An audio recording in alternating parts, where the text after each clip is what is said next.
O'tkir Hoshimov. So'z sehrgari.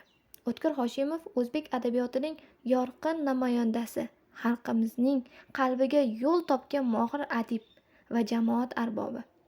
U 1941-yil 5-avgustda Toshkent shahrining Do'mbrobod mavzesida tavallud topgan. Toshkent davlat universitetining jurnalistika bo'limida tahsil olgan.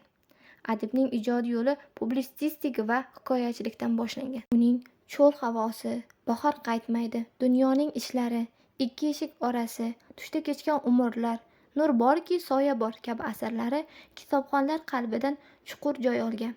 O'tkir Hoshimov asarlarda inson qalbi, ona mehri, oilaviy qadriyatlar, vatan, mehr-oqibat va hayot haqiqatlarini samimiy va ta'sirchan ifodalagan.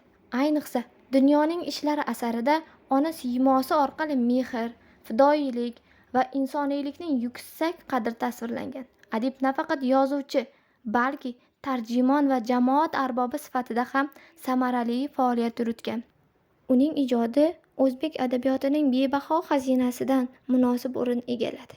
2013-yil 24-may kuni O'tkir Hoshimov vafot etdi. Ammo uning samimiy so'zlari, betakror qahramonlari va hayotiy asarlari hamon kitobxonlar bilan birga yashamoqda. O'tkir Hoshimov qalblarni so'z bilan tarbiyalagan adib.